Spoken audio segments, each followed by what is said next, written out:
faith to lean on you the way you've called us to. And God, help us to just be on fire about spreading the good news of your grace and your mercy, and that there's a better life than what we could have ever imagined when we put all of our faith and all of our trust in you. In Jesus' mighty name I pray. Amen. Have a seat.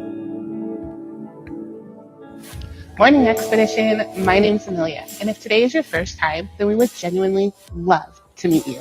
Just pull out your phone real quick and text the word HELLO to 719-341-3900. Make sure to tap the link and fill it out because we've got a gift for you. It's called the Expedition Survival Kit, and it's got some answers to the questions you're probably wondering about this place.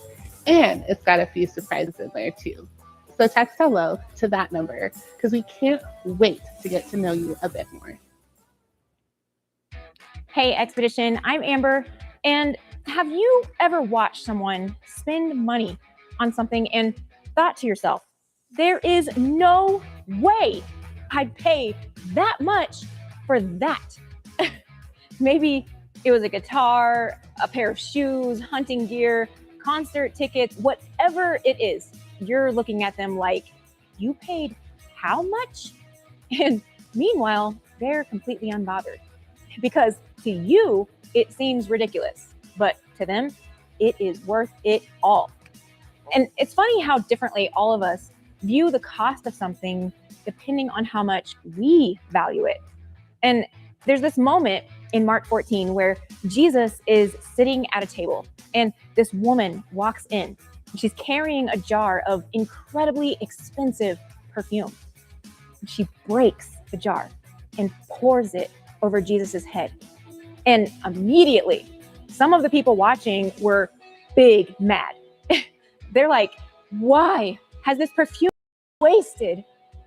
But Jesus, he sees it completely differently. He actually tells them to leave her alone and that she's done something incredibly noble. And he explains that she has anointed his body in advance for his burial. They saw waste, she saw worth. You see, her gift wasn't worship because it was expensive or because it held value. Her gift was worship because Jesus was valuable to her. Jesus was worth it to her. And man, that's such a good reminder that when we worship through generosity, we don't need to try to prove anything. Instead, what we place at his feet is simply because we've experienced Jesus. God, thank you for giving everything for us. Help us to see you for who you truly are and live lives that reflect how worthy you are. May our generosity come from hearts overflowing with gratitude and worship for you. In Jesus' name, amen. Outfitters, you can go ahead and pass the buckets and let's get ready for what God wants to show us through the message today. Every great adventure has a place where it begins, a place to catch your breath, refill your pack, remember who you are, and prepare for what's ahead. Before the climb, before the challenge, before the summit, there's Basecamp. This is where faith is strengthened, purpose is rediscovered, and ordinary people are prepared for an extraordinary mission. Welcome to Basecamp. The journey starts here.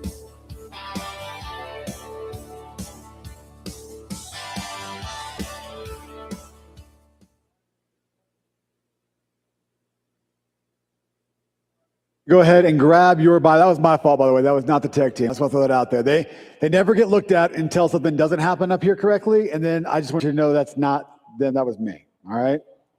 All right. So go ahead and grab your Bibles and go ahead and get those to Ephesians, the book of Ephesians. We'll jump there in a little while. If you've got a Bible, a paper copy, you can open it to that or grab your device and jump on a Bible app and do that. So here's the deal. We're going to continue our series called Basecamp. And throughout this whole series, we've been talking about the kind of church that we believe Jesus is calling us to be, to build, to put right here. So that's where it is. And by the way, not just what we believe, but who we actually are, how we live, how we treat people, how we function as the church, the kind of culture that we build and protect. And today we're talking about one of our values that I believe we desperately need, not just here at this church, but like in the world that we live in. The value is doing life together, or as we're calling it, don't climb alone. And why don't climb alone? Why do life together? We don't climb alone because we weren't built to. I love the outdoors. I love hiking, fishing, hunting, exploring. Something I've never gotten into, I think I'd like to try, but I've never gotten into it, is rock climbing. And I've never really gotten into it because I've always been built more like a rock faller than a rock climber. So there's that risk. And when you're climbing, you got to get into the back country a little bit different. You got to do some stuff. But I like getting into the back country away from everything. Getting into places where like your cell phone stops working and like moving forward. Because I know like you're back there in the back country and your cell phone stops working, and because like T-Mobile and Verizon don't care whether you live or die back there. So like whatever it is, right? But anybody, this is true, anybody that spends enough time in the mountains learns pretty quickly that there are just some places you shouldn't go alone. You can. I mean, you are fully capable of going back there alone. You just may not be fully capable of coming out of there alone. And because when you're back there, like you learn that just because you can doesn't mean you should. Because something out there, something small can get big real quick. Like you roll an ankle and you're 7 miles into a canyon by yourself. Weather rolls in and moves in on you real quick. You get turned around, your gear breaks, you run out of water, and suddenly you really wish somebody was hiking beside you. Suddenly whoever's beside you becomes real important. There's real moments when you need somebody who you can look at in the eyes and who will say back to you, it's okay, I've got you. It's okay, we'll get through this. And here's what that's all true in the backcountry, but here's something I think a lot of us have done spiritually. And it doesn't matter whether you're in this room right here with us at Basecamp or you're watching online from an outpost somewhere. It doesn't matter where you are. Something that a lot of us have done spiritually is we're trying to climb the cliff that we face alone. And it's something that God never told you to do by yourself. When we come to church alone. We sit in rows alone. We sing some songs. We listen to a sermon. We say, see you next week. And we smile and we wave goodbye. And then we go back out and we spend the next 6 days fighting battles that nobody knows we're fighting. We do it alone in isolation.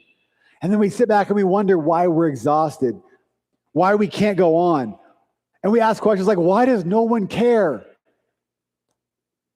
Self-imposed isolation. It's lone wolf life. We wonder why we're discouraged, why we're drifting. Maybe it's because you were never built to climb alone.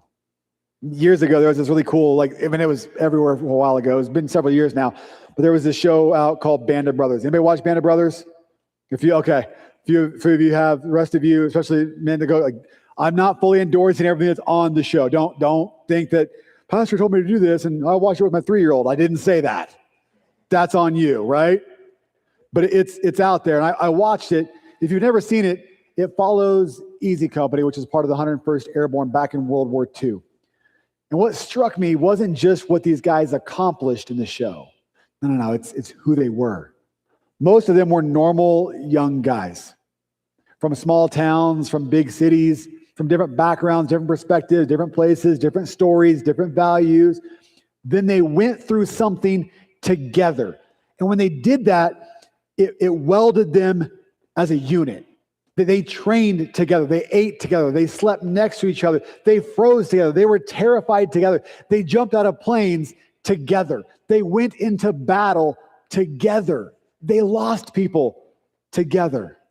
And somewhere along the way, they stopped simply being soldiers standing in rows next to each other, and they became brothers. There was a bond that was between them. And I actually think that's a really good picture of what Jesus meant for his church. It was never meant to be an audience, not a crowd, not a religious event that you show up to once a week. A family, a unit, welded together in battle of life, in his mission. A people who have been brought together for the mission of Jesus, by Jesus, with Jesus. Different stories, different backgrounds, different baggage, different scars, but one single rescuer, Jesus. And we stand shoulder to shoulder, and we're supposed to say, whatever happens next, whatever comes through that gate, whatever comes to that wall, whatever comes over that hill, whatever is next, you don't got to do it alone. I'm with you. I'm beside you. But here's the problem. Most of the time, churches today, they don't look like that, do they? By the way, I'm not throwing shade at any other church that doesn't look like that. I'm just saying most of the time, American churches don't look like that. Instead of standing shoulder to shoulder, waiting for the next battle to come over the hill, instead of that, as Christians, sometimes we turn, and instead of shooting at our enemy, we shoot our wounded, right? Instead of shooting at a common enemy, church has a reputation for shooting its wounded, doesn't it? Which, by the way, that is a particularly stupid practice. That's a bad strategy, right? Why is it a bad strategy? Because we're all wounded. Yeah, sure, they don't have the same wounds you do, but we all have wounds. Every single one of us, you, me, all of us. We all have scars. We all have struggles. We all have regrets and frustrations. We all have things that we did that we wish we wouldn't have done. All of us have that. We all have things that have happened to us that we wish never would have happened. You, me, everybody in this room, online, everybody. We all have stuff. It's just that some of you are better at hiding it than others, right? So grab that Bible. If you don't have already open to the book of Ephesians, we're going to be in chapter 4 for a little bit today. Ephesians chapter 4. And we're going to start in verse 1. This is Paul that's here in verse 1. By the way, before we kind of get there, let me tell you what's been going on so far in the book of Ephesians. The first 3 chapters, Paul spent examining what Jesus has done for us. And then we open it in verse 1 of chapter 4, and it starts with, Therefore I, the prisoner in the Lord, urge you to walk worthy of the calling you have received. And then Paul tells us what that looks like in verse 2. He says, with all humility and gentleness, with patience, with bearing one another in love, making every effort to keep the unity of the Spirit through the bond of peace. I love a phrase. That's verses 2 and 3. But I love the phrase, bearing with one another in love. It's the idea that you're bearing, like if somebody's wounded and they're leaning on your shoulders and you're bearing their weight with them, you're helping carry them. It's holding somebody, it's keeping somebody from falling. It's basically saying, bro, I got your back. And then really having someone's back. Paul's saying that's what the church should look like. And we do that in humility and gentleness. Remember, gentleness isn't meekness, it's strength reserved. It's not being soft, it's reserving your strength with gentleness and patience, in holding each other up. It's refusing to let each other fall alone. It's people fighting for each other instead of with each other. Here's what Paul isn't describing. I think it's important to know what he is, but also what he isn't. He doesn't say, attend the same service. Go sit in the same room. Go park in the same parking spot every week. Go sit in the same row in the same chair every week. Go know all the words to all the songs. I mean, those things are great. They are. That's what we're doing, some of those right now. Those are good. But you can't sit 5 seats away from somebody for 3 years and not know their story. And not care about who they are. I mean, you can worship next to somebody every Sunday and have no idea their marriage is falling apart. You can walk right past somebody in the lobby and not know they spent Thursday night in tears in a hospital alone. You can look at somebody and go, man, they got it all together, but they're barely hanging on by a thread. Which means if we're going to actually live out what Paul is telling us to do, what he's describing, it means we've got to know each other. And listen, you can't one another strangers. We got to know each other. We can't one another. And listen, like, what does that even mean? The New Testament part of the Bible, the part that was written after Jesus' birth, or right before and then after Jesus' birth, it's filled with one another phrases. And what I mean by that is love one another, encourage one another, pray for one another, forgive one another, serve one another, carry one another's burdens, build up one another, be devoted to one another. But here's the problem. You cannot one another people you don't know. We can't do that. That's not doing life together. That's passing each other in the lobby. That's logging in without knowing a soul. That's not what we're doing. And listen, I love Sunday mornings. I do. I love being here. I believe being together matters deeply. We need to worship together. We need to sit under the Bible together. We need a big gathering here at Basecamp, but Sunday morning just cannot do everything that biblical community requires. There are things that happen in rows like you're sitting right now, and there are things that can only happen in circles around a campfire. There's things that only do. Let me say that again real quick. Rows are great for worship, but circles are where we do life. Rows are great to come in and worship and give reverence to who God is, but circles are where we do life together. It's the family room you sit in and you hang out with your friends. It's game night. It's a campfire. It's getting on a trail ride with your rigs and going deep into the mountains. It's where we do life. That's why at Expedition, we have life groups. It's where we have them. It's why almost every week you'll hear me talk about my men's group. Is that because that's the only group that exists? No. It's just my group. That's why I talk about it. It's mine. That's where I go. You talk about your group. That's where you go. You don't talk about groups? It's probably because you don't have one. Their circles are where we do life. We started life groups at this church not because any of us believe you need something else to occupy your week. It's not because we thought, hey, it would be a lot of fun. Let's have more meetings. That sounds awesome. No, we do it because we believe you need people. That's our value. Don't climb alone. Do life together. And life groups, they're the main way that we create space for that to happen. Life groups, by the way, those are not the point of getting together. Biblical community is the point. Life groups are just how we make room for it here at Expedition. It's the easiest place for us to do that. And I want to push on something today, gently but firmly. Because sometimes we hear life group, and our mind starts thinking, oh yeah, you start categorizing people. Oh yeah, this is who needs life groups. Like lonely people, they need a life group. I'm not lonely. New Christians, they need life group because they need a place to go to plug in. Both of those are correct. People who are going through some hard times probably need a group. Yeah, absolutely. But hear me, everyone needs a life group. Everyone. Everybody needs a life group. Why? Because it's not just for broken people, because we're all broken people. Not just people who need help, because eventually we all need help. There will be a day when your phone rings and you didn't want that phone call. You weren't expecting that phone call, and now you don't know what to do. There'll be a season when marriage gets so hard, you don't know what to do. There's a moment where your kid makes a decision that scares you, and you don't know where to turn. A diagnosis you get, a job loss, a funeral, a temptation, a crisis of faith, a season where you're sick and tired of going on. And when that day comes, that's not the day to grab your phone, go to social media, and start scrolling through Facebook, hoping you recognize somebody from the church. Hoping you can find somebody to reach out to.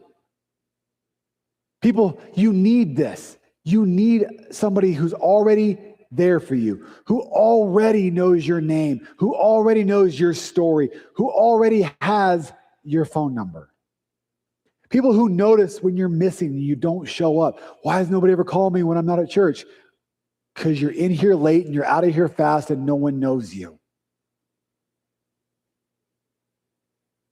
You need people who know you enough to know when you say, when they go, hey, how you doing? I'm fine. Really means I'm absolutely not fine. I'm absolutely a wreck. Someone who sits across from you and says, hey, talk to me. Hey, let's grab coffee. Someone who can pray over you, who values you. Somebody who already knows you enough to tell you the hard truth, even though you don't want it, but you need it. Somebody who will help you get back up when you fall. Somebody who says, I've got your back. And you know they do. And some of you already have that. You know exactly the kind of people that I'm talking about. You know that because your life group showed up when you needed them to. They brought food when you needed them to. They prayed with you. They helped with kids. They sat in a hospital. They answered their phone. Some of you guys expect that of me, and I'll be there if I can. But it's not just me who needs to be there. You need people in your life. I love every single one of you, but I can't be best friends with 275 people. It doesn't work that way. Some of you guys go to the hospital and you don't even let me know, and that's okay. You don't let the church know, and that's okay. You don't have to let us know. But then you say stuff like, well, I put it on Facebook. Yeah, I got over 6,000 people on Facebook. I just don't see it all. I can't. You know who does? Life groups. There was a time before we were at Expedition. This is when my family, we were part of a life group in Wichita that we helped start. And it was amazing at the church. I wasn't the pastor of the church at the time. We were in a healing season. We're taking a break from being a pastor. But we were in a life group, and it was amazing. It was strong. It was viable. I loved it. And late at night, one night, I got a phone call. And Lance is on the other end. Can you come to the hospital? I don't know what's wrong with Jen. Young couple. 20s. So, and by the time I got to the hospital, every man in our group, it wasn't a men's group, it was like there was couples, married, single, everybody was there, but every man in that group showed up. Why? Because Lance called, because they had his number, because they knew who he was before he ever called, before he needed him in that moment. And we were there as the doctors came in. I said, Lance, she's gone. She had a brain aneurysm. And Jen passed away. And Lance didn't have to have that conversation alone. Why? We knew him. He called. Some of you guys, you need that before that moment hits. Before you have to be alone through that. You need people who will sit in the hospital with you, who will celebrate when God did something huge, who will walk through something ugly with you. And some of you guys, you know that because you have that already. What started as a random group of people meeting together once a week became your people. And that's church. Everyone needs a Me Too circle. There's another reason that groups matter. Because being a lone wolf, isolation will lie to you. Isolation will tell you things like you're the only one. You're the only one struggling. You're the only one whose marriage isn't perfect. You're the only parent who doesn't know what to do when this happens. You're the only guy fighting that temptation. You're the only woman carrying that regret. You're the only Christian who has doubts. You're the only person in here that screwed up that badly. If you ever say anything word about it, no one will like you. And when nobody knows you, those lies get real loud. And you become your own lying echo chamber. And you don't know how to get through that. But something powerful happens when you're sitting in a circle and somebody finally gets brave enough to break through the noise and just go, hey guys, can I be honest right now? And then they tell the truth in their life. And somebody across the room says, yeah, me too. I get you, me too. And then you go, oh, I guess I'm not alone. Oh, I guess someone does. And then me too changes from me too to you too. And then we realize that there's so much more to that. Because then we're not alone. You struggle with that. You've been through that. You get that? And then I'm telling you, one of the greatest gifts of a real spiritual base camp is there's not judgment. It's not pretending everything's okay. It's not people sharpening their knives when you confess your sins. It's hearing the words, me too. Now, me too does not mean sin doesn't matter. That sin's not wrong. That's not saying that. It doesn't mean we celebrate everything that someone does and go, oh, bless you, that's just your life. No. We're not going to lie to people, but we're going to say, yeah, I'm not perfect either. Let's get through this together.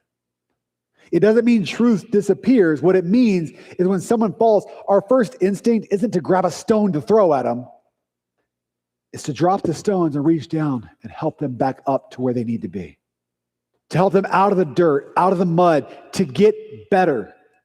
Why? Why is that? Why should that be our response? Because Jesus. In the book of John, chapter 8, there's an amazing story. It's one of my favorite stories you're going to find. And there's this woman who was caught in adultery. And this is an awesome, you should go home and read this whole story, okay? I'm going to break some of it down for you, but you're not going to believe this. This woman who's caught in adultery, the religious leaders catch her in the act of adultery. They drag her into the temple courts where Jesus is there talking to a bunch of people he's teaching. And this woman's worst moment of her life is a public spectacle. Can you imagine that? She can't pretend it's a lie. She can't pretend it's not happening. There's no hiding it, right? She can't pretend anything. They dragged her into the temple courts. This is the part that's always confused me. They dragged her into the temple courts alone. Now, she was caught in the act of adultery. It's kind of hard to do that alone. The guy, we don't know what happened to him, but we know she was there and she was guilty, caught in the act.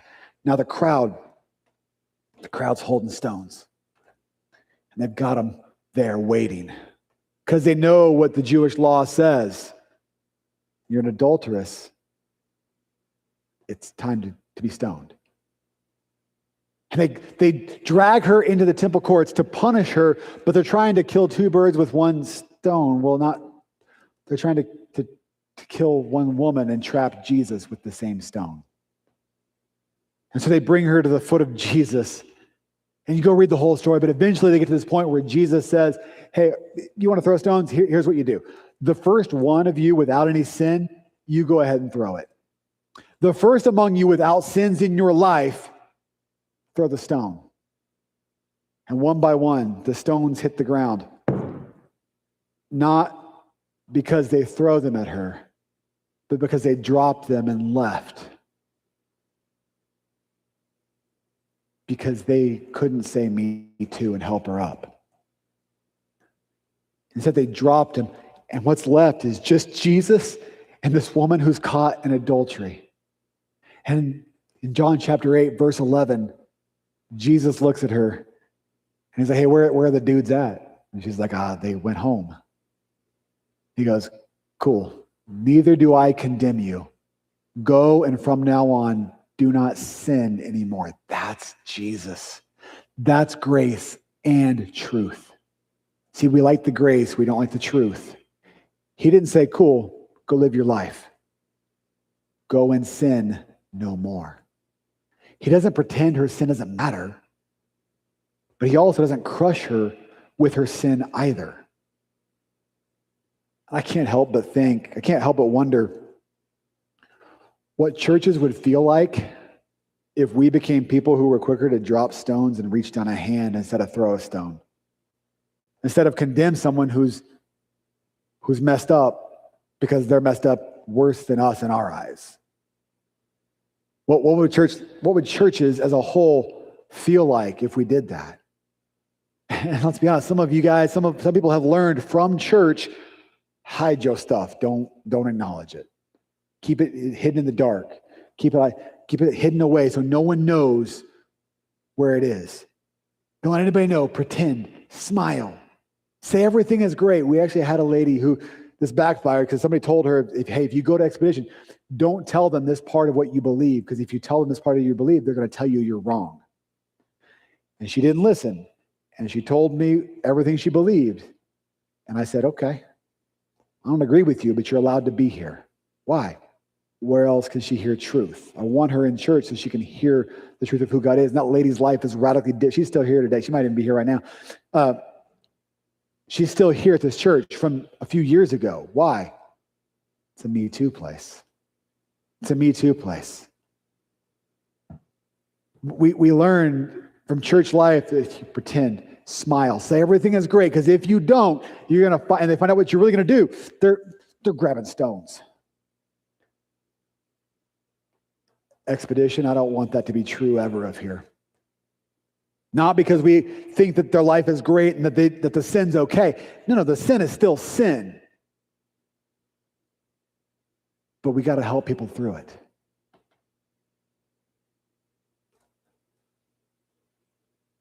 We won't do this perfectly. I can promise you that. Why? Because people are messy. I'm messy. Church is messy. Life groups will be messy. I can tell you from leading people for a long time now, I can promise you, when you get humans together, eventually somebody does something stupid. Like that's just, usually it's me, right? Like it's just, that's life. That's just the deal. But we get to decide the kind of church, the kind of base camp we're becoming. We can decide that around here, we don't shoot our wounded. Around here, we tell the truth in gentleness, which is strength reserved. Around here, we give grace. But grace doesn't overpower truth. Around here, we point people to Jesus, not point out people. Around here, we get to say, you don't climb alone. We do life together. But somebody, in order for that to happen, somebody has to make room in life. And this is where today is going to get real practical. Because some of you here, you're here and you're sitting here and you're going, okay, Justin, I get it. Everybody needs a group. Awesome. You guys should start more life groups. Yep. That's true. We should probably start more life groups. But you got one thing wrong. You thought in your head, Justin, you guys should start more life groups. You forgot that you guys isn't you guys, it's we guys. I can't run 15 groups by myself. I can't. Who runs 15 groups? We do. We do. Life groups don't just magically appear out of nowhere. Somebody has to make room. Somebody has to say, I'll open my door. Somebody has to say, I'll make some coffee. I'll pop some popcorn. I'll move the laundry off the couch. I'll make my kids do some dishes. I'll invite some people. I'll make room around my table. And here's where you need to hear me. If you're a local here at Expedition, if you consider this your base camp, we need more groups. Because more people are calling this place their base camp, which means that more people are exploring faith, discovering purpose, getting to know God. And that's awesome. I love that. I love the life change. Some of you are the lives change that we're talking about. But if we're going to be the church that we want, if we keep saying this is the church we want to be, this is the church we want to be, this is the church we're going to be, it can't mean that we just cram more people into this room. In less than a month, we're going to start a new series called At the Movies, and it's one of our best series. I love this series. It's awesome. But people, the weekend after Labor Day, we start that series, and people will pour into this place. It happened last year, it happened the year before, it happened the year before that. It's going to happen again this year. And if we cannot just cram more people into this room, it also means we have to help people find people. And that means we need some of you to step up and go, I'll make more room. I'll take that step. I'll make more room. And I'm about to make this as easy as humanly possible. See, in a few weeks, we're going to start this At the Movies series. And when they pour into here, we're going to launch a 4-week test drive of new groups, of life groups called Night at the Movies. That's it.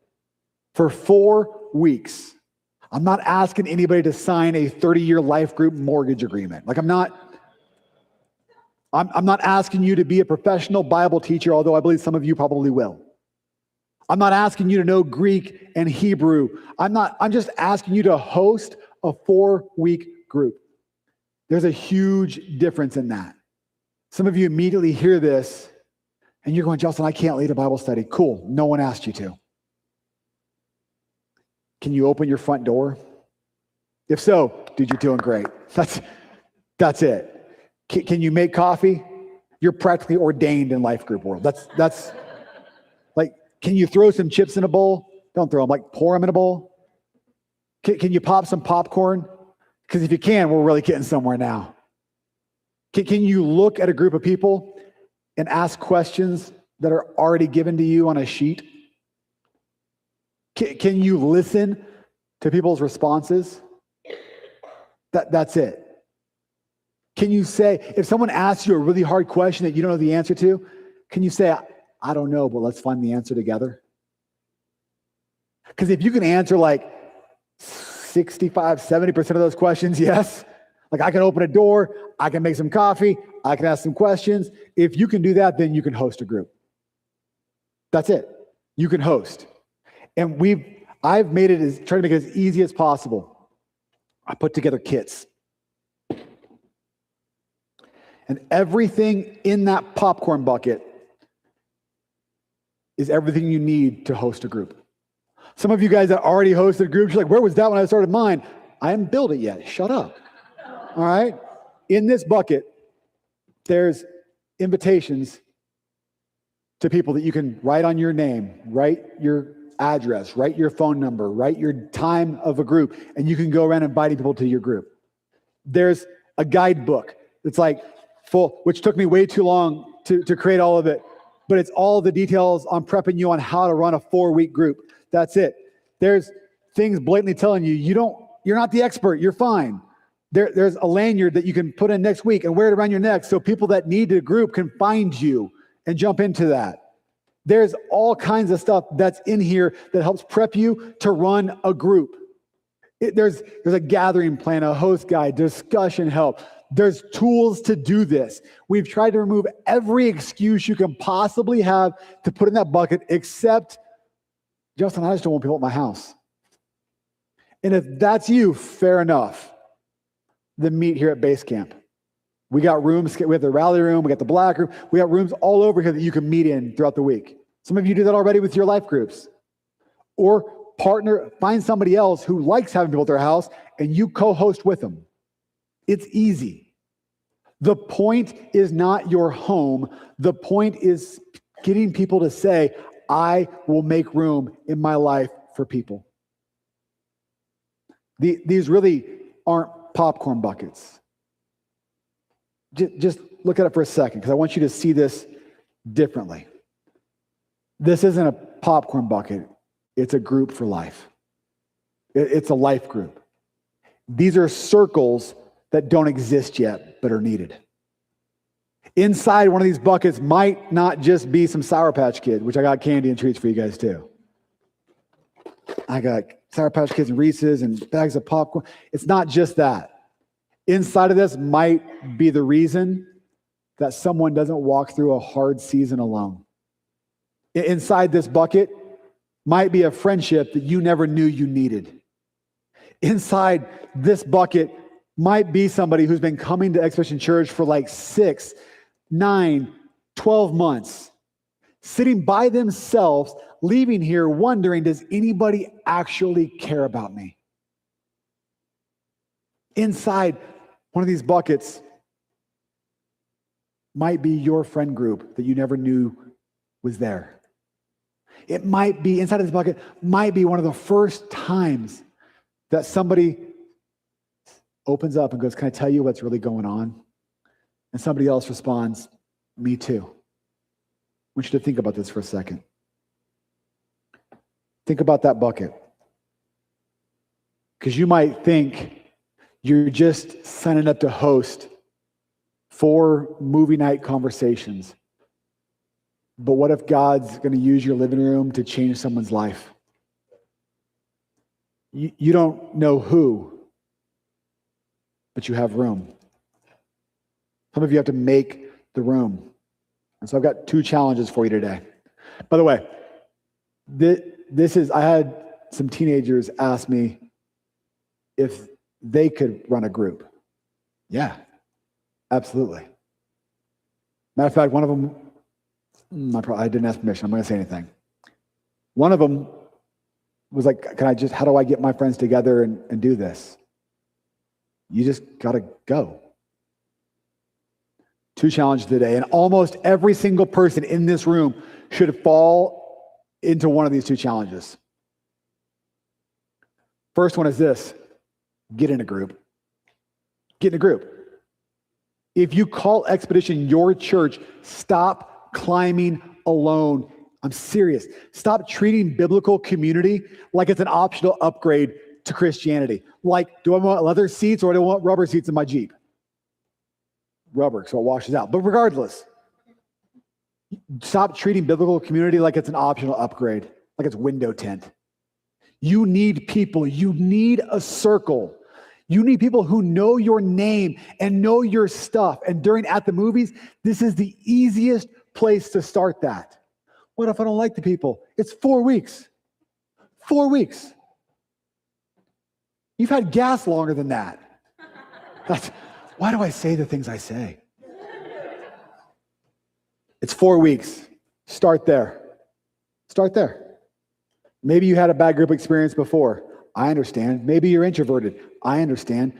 Maybe you've convinced yourself you're too busy to do it. I really understand that. But sometimes what you're calling too busy is honestly just isolation with a full calendar. I mean, you can have 1,600 friends on social media, but nobody to call at 2 a.m. when tragedy hits. That's not community. Stop climbing alone. Get in a group. Some of you guys, that's your first challenge. Get in a group. Challenge 2, and some of you know exactly who you are in this. The moment I started talking about this, something came to mind. Maybe it was your house, your living room, it flashed into your mind. Your neighborhood came to mind. The people you already eat dinner with sometimes came to mind. And then immediately your brain started giving God all the reasons you can't do this. You were like Moses at the burning bush. God, I can't do this. I stutter. I can't do this. But you kept going, God, this is all the reasons you're talking to the wrong person here. God, I don't know enough. I've never done this. My house isn't big enough. I don't have everything figured out. Can I remind you? Neither does anybody else. If you think I've got it all figured out, you're wrong. I'm just a few steps ahead. We're not looking for experts in this. Guys, we are looking for people willing to say, I'll make some room. I'll make some room. 4 weeks, 4 nights at the movie. You grab a bucket, you pick a night, you invite people, and then you sit back and see what God does through your willingness to obey him. Because here's what I know. At some point in any real expedition, everybody gets tired. Everybody struggles. Everybody fights. And when that happens, you're going to find out real quickly whether you're alone or not. And a church should be the last place you're alone. The church should be a place where when somebody falls, they hit the ground. When you fall, you should discover hands reaching down as fast as they can to help you get back up. That's it. It's where we discover hands reaching towards us instead of stones flying at us. That's who I want us to be as a church. A church where the person battling addiction can find people who will love them through it and point them towards freedom and hold them accountable to staying clean. Not just going, bless your heart, it's okay, go about it again. No. Grace and truth. Where marriage that's struggling doesn't have to pretend it's perfect. Where a single parent doesn't carry everything alone. Where the teenager that asks hard questions has loving, safe adults that go, it's okay, let me help you. Let's not struggle. The person who's new to faith can say, I don't understand this. And no one makes them feel stupid. A place where somebody can finally say, I'm not okay, and I haven't been for a long time. And instead of people backing away, they find people leaning into their story, to helping them, to growing them. That's Basecamp, where someone says, I've got your back. That's doing life here. That's church. That's a spiritual base camp. So Expedition, what say you? Are you going to keep climbing alone, or are you going to get in a group? Are you going to keep allowing other people to climb alone, or are you going to host a group? Everybody needs a group. Some of you need to host one. So today, take a step. Host the group. Grab a bucket. Open a door. Make room around your table because you have absolutely no idea what God might do by one simple statement. You can come to my house. You can come to my life. Start a group. I'm going to throw a code on the screen. If this is you, and you are going, I think I can start a group. I'm pretty sure I can start a group. I want you to scan the QR code. And I want you to sign up. It'll take you like a minute and a half to sign up for it, if that.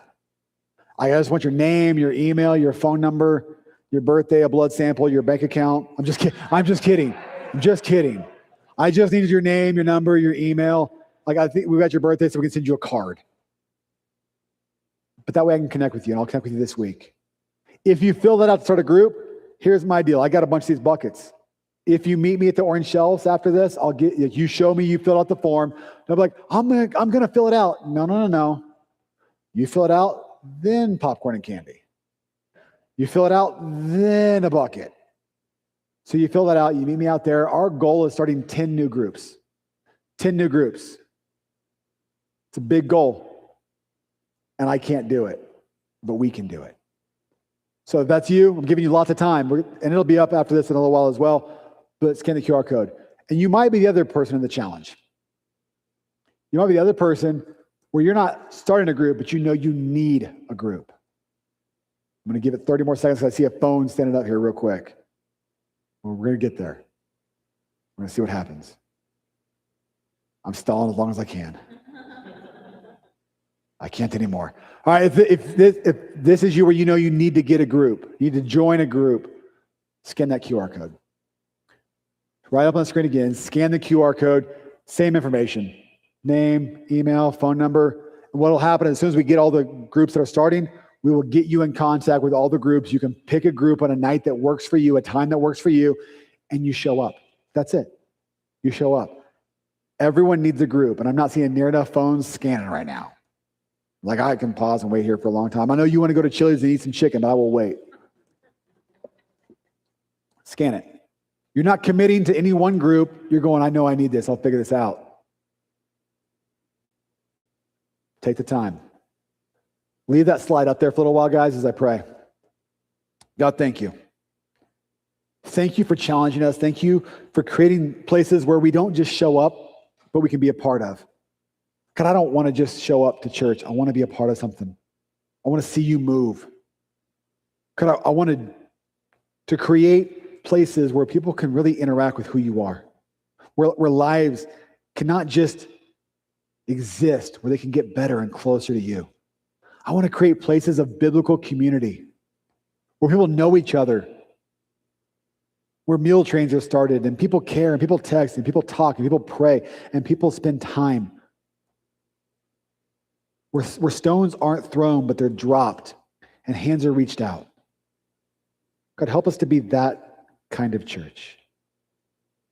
The kind of church that doesn't just act like they care, but the kind of church that actually cares. Where we care about each other and who we are. Where we serve you boldly, we chase you wildly, and we live for you dangerously on the expedition of your mission. God, thank you. So just we pray. Amen. Guys, I'm so grateful that you're here. I am serious. Everyone, if you're calling this church your church, don't ignore biblical community. Find a place to walk into. Flashback, they're going to do a song here in a second. I want you to know, if you're new to Expedition, you're like, what is this whole church about? We'd love to connect with you. The easiest way to do that is by texting the word hello. Just text the word hello, nothing else, to 719-341-3900. It's going to send you a link. You tap the link. You take 15 seconds, 30 seconds, and fill out the link. And then meet me at the orange shelves. I've got a church survival kit for you. It's got an invite to Walker Rally that's happening at the end of this month. We're going to have a blast at Walker Rally. We'd love to have you there. We'd love to be able to chase life together with you guys. Go ahead and get to your feet real quick. We have one last song. The band's going to play us out. And remember that whoever finds God, finds adventure.